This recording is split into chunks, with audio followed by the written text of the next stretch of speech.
All right, episode 4 of Straight Talk, where we talk cold hard facts about high ticket dropshipping, completely raw, unedited, unscripted. And today we are talking about the only 3 things that actually matter when it comes to your high ticket dropshipping business. So, to dive right in, the first one is going to be ads. And the little backstory I'm going to give you on this is last week I spoke with a very lovely gentleman who's probably watching this video, and he has a business in Canada, a drop shipping store in Canada, and he's in the office niche. Okay. He's in the office niche. So anything that has to do with corporate offices, he sells product. Okay. So whether it be a standing desk, a chair, just anything office. And he's generating right now about around $30,000 a month. And he's been generating that for the last 4 months, which is great. And I had asked him, I said, okay, well, that's lovely and wonderful. Congrats. Tell me, what are you doing to generate that money? And he starts, okay, Jordan, I'm doing Google ads. I'm doing Bing ads. I'm doing Facebook ads. I'm doing some SEO, and I've got email marketing all handled. And I just took a step back and I went, whoa, dude, calm down for a moment here. I was quite confused why I said that. And the short answer is you should be generating with your high ticket business 6 figures a month strictly with Google Ads, no questions asked. I mean, all these different sales channels that he was doing and tackling, as he said, is great, but it's useless. You should be able to generate 6 figures a month with Google Ads alone. If you aren't, then something is wrong with you. Something is wrong in your ad account, or something is wrong somewhere, essentially. Okay. And that could be either within your site, within your Google ad account, or within your sales process, which we'll talk about. But that is the number one thing you need to focus on is Google Ads.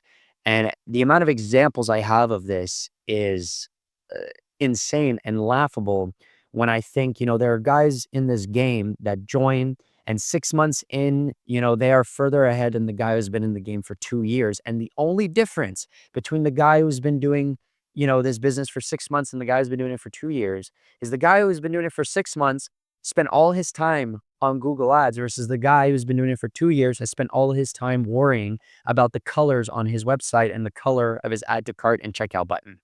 I mean, it's seriously, okay? So you need to be spending.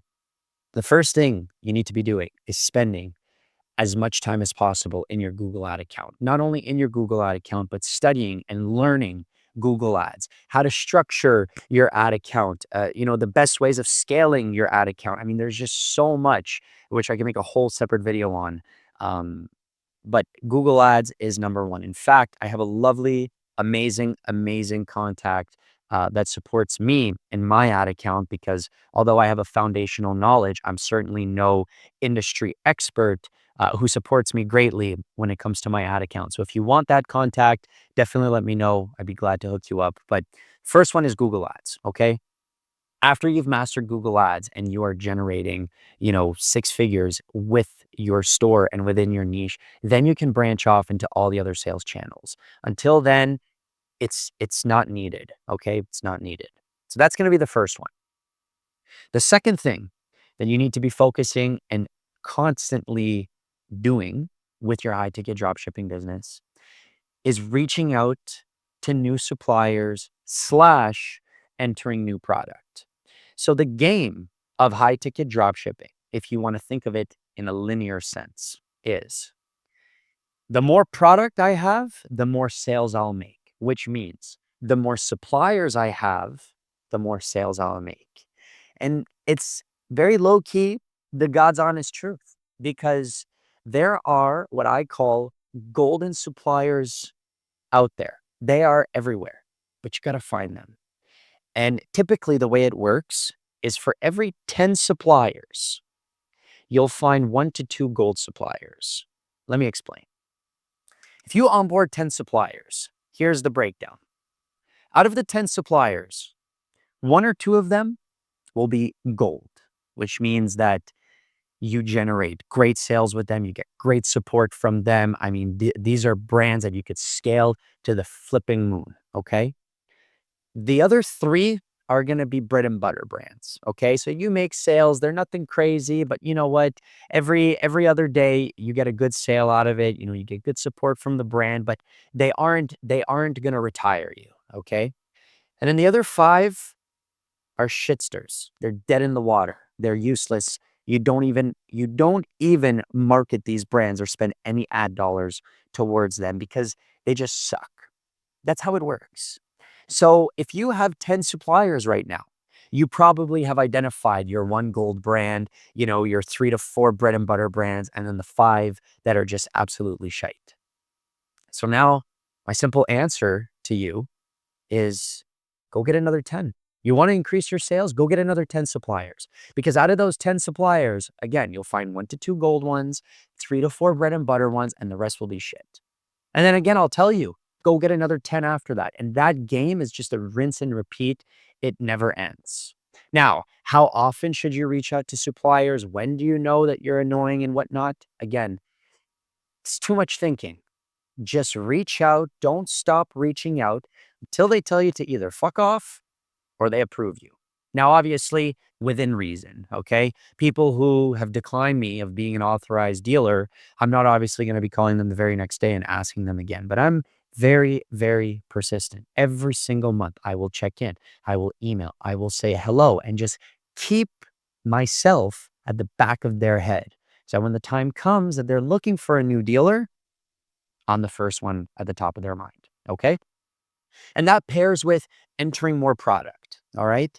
The number one thing, if I can give you a big piece of advice here, the number one thing I urge you not to do is delay and procrastinate entering new products. And the amount of times it has happened to me and examples I could give you that it has happened to me is disgusting. Meaning, one of the brands that I can think about, massive, massive, massive brand based out of California. They've got a catalog like you have never seen. It's this thick of a catalog, thousands of products, tens of thousands of SKUs. And it was one of the very first brands I got approved with. It was one of the very first brands I got approved with. And because the catalog was so massive and it was a massive workload, I procrastinated and I did not enter it on my site. It took me a year and a half before I decided I'm going to enter these products on my site. And finally, when I entered them on my site, that same week, bang, I got a $6,000 sale where I profited about $1,500. As happy as I was so pissed at the same time because all I thought to myself is, God damn it, Jordan, if you weren't a lazy piece of shit for the year and a half, how many more sales could have you generated? And turns out today, this brand is a massive bread and butter brand for me. I make very high ticket sales with them on a weekly basis, every other day. So it just goes to tell you, don't procrastinate. Get approved with the brand and do whatever you can to get them onboarded and products entered on your site as fast as humanly possible. Okay, so that's the second thing that you need to constantly be working towards in your high ticket business is reaching out to more brands and entering their products. And then lastly, number three, the third thing that all your time should go towards, along with obviously ads and reaching out to more brands and entering products, is sales. Sales, sales, sales. Every lead, every phone call, every live chat, any incoming lead that comes in, you need to go to the end of the earth to try and close them. Do not ever, ever, ever mark a lead as dead or closed unless they physically tell you, I'm not interested and leave me alone, or they buy from me. And again, 2 weeks ago, speaking with another lovely, lovely gentleman based out of Vancouver, and we had spoken about this sales. He didn't understand what I meant by these sales. And again, it's just funny because, he has people calling to inquire about items worth $5, 6, $7,000. And he would pick up the phone, he would take the call, he would answer their questions, and then hang up the call. And that's it. He was done. He did not do anything further beyond that point. And this is probably the worst thing that you can do, because you've got to understand something. The products that we're selling, these high ticket products that we're selling, they're not impulse products. No one is waking up one day and deciding I'm going to spend $5,000 on a sauna, or I'm going to spend, $10,000 on a water fountain. Nobody's waking up and deciding that. It is a process. It is a purchasing process that the potential buyer is going through. Okay. And so, all in all, to say is there is a sales cycle. For me personally, in the niche I'm in, I have about a 3-week sales cycle, which means from the day a customer makes contact with me to the day they purchase is on average about 3 weeks. Now, obviously, I have customers that purchase the same day. I have customers that purchase a week later. Heck, I even have customers that purchase 3 months later after the fact. But on average, it's about 3 weeks, which means the day I make contact with a customer, whether it be from a live chat, an email, or a phone call, the last thing I do is delete their contact. Absolutely not. The flow and the name of the game is like this. Customer calls. Mentally, you need to understand that the chances of you selling that customer on this phone call right here, right now, is very little. So your goal is not to sell them. Your goal is to provide them with as much information as humanly possible so that they can make an informed decision. That is your goal. You're not a salesman. You are a consultant. There's a very major difference. Above that, you want to gain their email so that you can send them more information later on. So if a customer's calling me and they've got a bunch of technical questions about a sauna or a fire pit, well, I will provide them with all the information over the phone. And then I'll tell them, I'll follow up with, but hey, Mr. Customer, if you'd like, what I'd love to do is we'll have our conversation. I'll give you all the answers. And then when we get off the line, I'd love to get the best email for you and throw all of this in a nice email for you.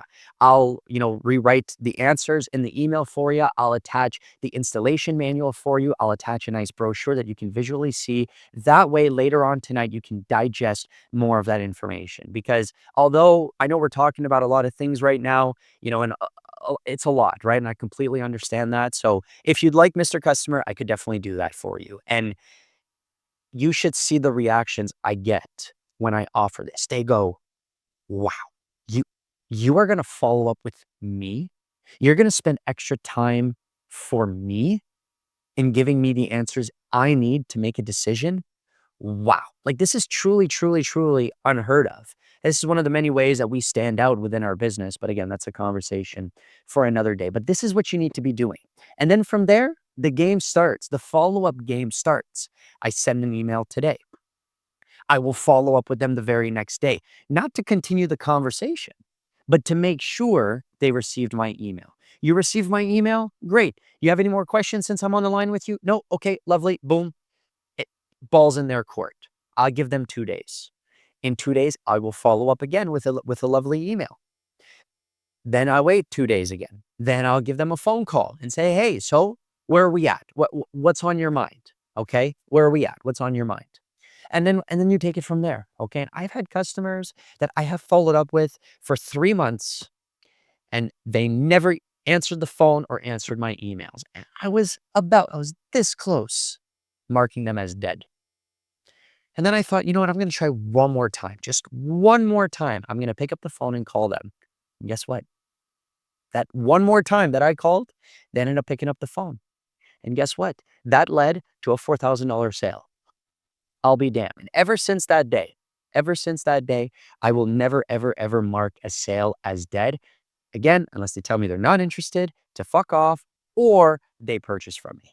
All I'll do is simply extend the time to which I follow up. Okay, so if after following up with them for 2 weeks straight, I still don't hear from them, then I'll wait a week. I'll follow up. Then I'll wait 2 weeks. I'll follow up. Then I'll wait 3 weeks. I'll follow up. But I'll never completely mark a sale as dead. All right. And so that's really the third thing is sales. Every lead, go to the ends of the earth, do extra for every single lead, because it's one of the best ways that you can stand out. And again, it's just a sales process. Okay.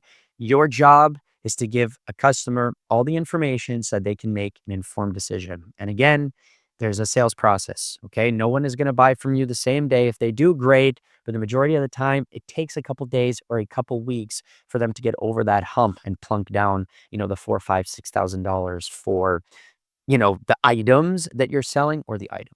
All right. And that's pretty much it. That is Straight Talk episode number 4. If you've got any questions, leave it in the comments. I'll definitely respond, and I'll see you in the next episode.